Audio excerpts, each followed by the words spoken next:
What is up, guys? Rick Hackus here, and yesterday a ton of Destiny information was revealed, including information about the future of Destiny, a ton of information about the Rise of Iron, and changes to PvE and PvP activities. There was so much information that yesterday it was kind of chaotic, and because of that, I am bringing you guys all of this information in today's video. We are going over everything. So if you learned something new in this video, I would definitely recommend slapping that like button. It really helps me out. But without further ado, let's get started. And one of the first things you guys may be interested in is the new confirmed max light level, and it is 400. Actually, it's 385 with the pre-hard mode gear. So it's kind of returning back to where it was after the Taken King expansion, where other activities are going to earn you up to 385 gear, and then you actually have to go and do the hard mode raid to get the 400 light level gear.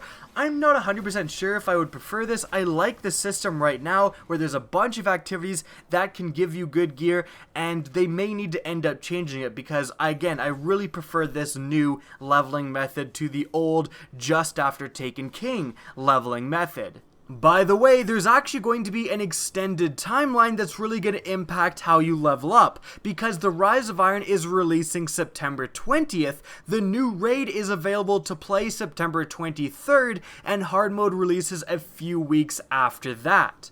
Now, we also got to see some of the NPCs that are going to be in Fellwinter's Peak, the new social space coming with the Rise of Iron. One of these NPCs, the Cryptarch for that area, was selling some very interesting artifacts, and it was revealed that artifacts are being dramatically overhauled with the Rise of Iron. No more are they going to have abilities like, get a precision shot with an arc weapon and then maybe you produce an orb. Some of them will actually have that ability still, but there's going to be more pretty insane abilities coming on artifacts. The one revealed in the picture with the Cryptarch shows that if enemies have full supers or low health, they're going to be highlighted, which is extremely useful, especially of course in PvP. But it goes even more so. This second artifact was revealed that it has the ability that eliminates your super entirely and gives you an extra grenade and melee charge, and also makes it so that your abilities charge a little bit faster, and picking up orbs will now recharge your grenade and melee. So absolutely huge stuff here, like having artifacts that give you abilities that change gameplay this much. Again, this is absolutely huge, and it will change the landscape of the game immensely. Additionally, some information about new exotics was also talked about. The Thorn is coming back. Big Daddy Thorn is returning with the Rise of Iron, and perhaps a lot more interestingly, we got to see the perks behind the updated exotic Kvostov. Now, of course, the Kvostov was the first gun you ever picked up with your Guardian in Destiny. It's getting remade in an exotic version, and we got to see some of its exotic perks. Now, the interesting thing about the Kvostov is that its exotic perks really let you customize the weapon. You can actually change this weapon between fully automatic, burst fire, and single fire mode. And you can also change the rate of fire. You can see the player selecting between 900 rounds per minute and 400 rounds per minute. So this gun is going to be extremely customizable. It's like, 6 guns in one. It's going to be pretty crazy addition to Destiny.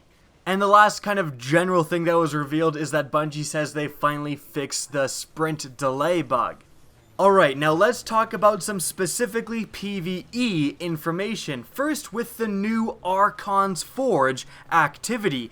This is going to be the new repeatable activity that you can do in the Plaguelands, the new patrol area that is coming with the Rise of Iron. Now, the Archon's Forge is going to be pretty similar, in function at least, to the Court of Oryx, which was of course the repeatable activity in the Dreadnought. Now, the Archon's Forge is going to be pretty much the same deal in terms of, how you activate it and how you perform in it. You form a group in patrol mode, you head to the Archon's Forge, and you give it some Siva offerings, just like how you activate the Court of Oryx with ruins, and then you're going to have to fight waves of enemies that is going to culminate in a boss fight. You beat the boss, and you're going to get some loot, including some Forge exclusive loot, which is pretty cool.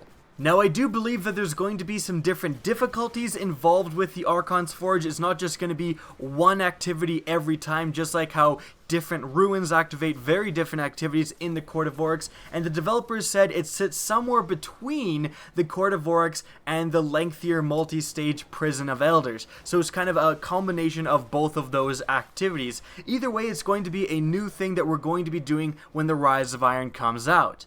Now, we also got some new information about the story missions and quests coming with the Rise of Iron. So apparently there's going to be 5 new main story missions, but beyond that there's also going to be side missions and side quests, including side quests to get some of the exotics like the Galahorn, the Thorn, and the new Kvostov.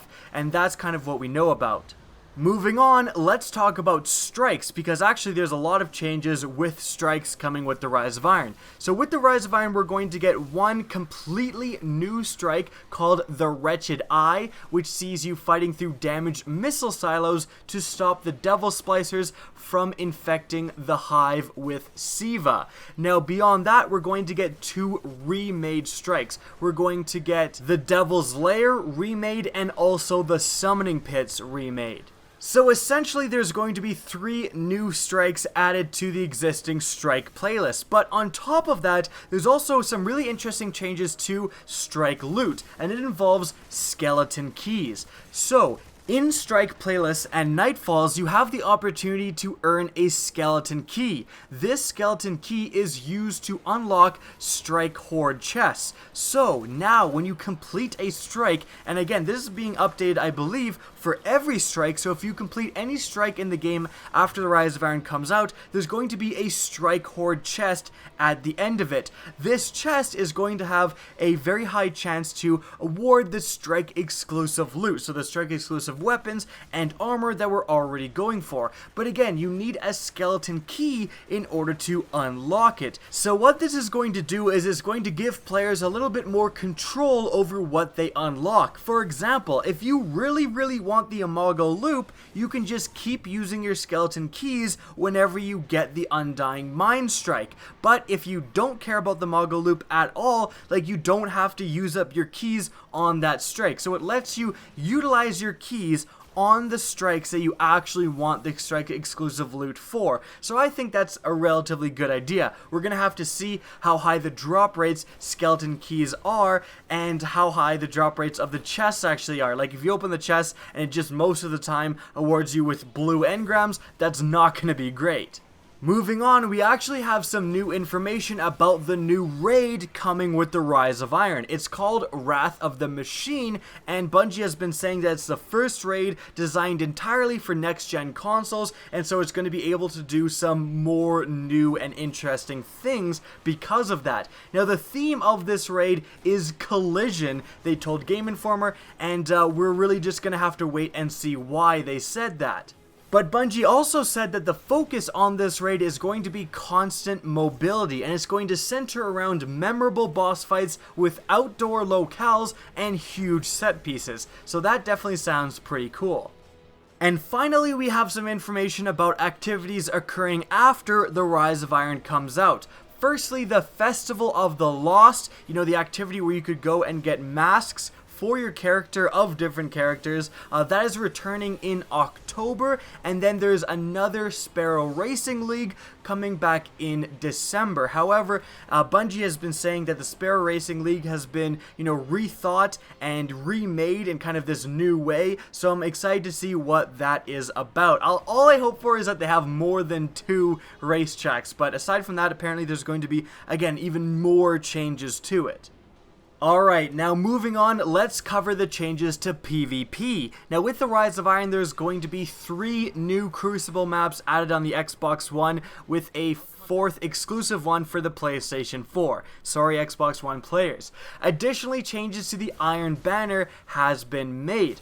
Firstly, the way you rank up in the Iron Banner has been drastically changed. There's going to be no more tempering, so right now, of course, you get more experience the later the event is, and so it favors grinding on the weekends, like for several hours, rather than playing on the weekdays when you're going to be getting a lot less experience. So this is taken away, you get the same amount of experience no matter when you do it, and because of this, the total reputation you need to reach rank 5 has been considerably reduced, and on top of that, you're actually going to keep your rank through multiple characters. So if you get to rank 3 with your Titan and switch to your Hunter is also going to be rank 3, no need to level him up entirely again. So that's all fantastic.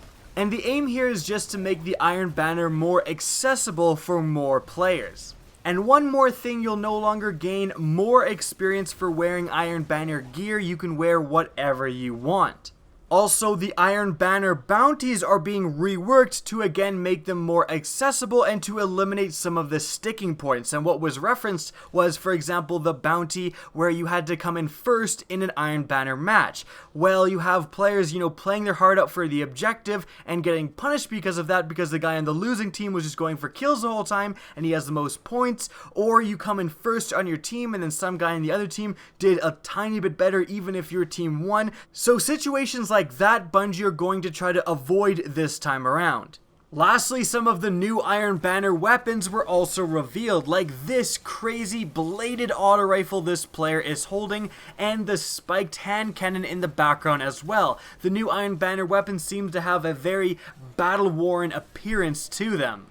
And finally, there was more information about the new Crucible game mode, Supremacy, that is coming out with the Rise of Iron. So there's going to be normal 6v6 Supremacy, Inferno 6v6 Supremacy, where there's no motion detectors, and lastly, there's free-for-all Supremacy. So what Supremacy is it's basically like kill confirmed for Call of Duty. You don't actually get points for killing other Guardians. When you kill another Guardian, they're going to drop these kind of engram orb things, and if you pick that up, then you're going to get points for your team. Now, if your teammate dies beside you and you pick up his orb, you're actually going to deny the enemy that point as well.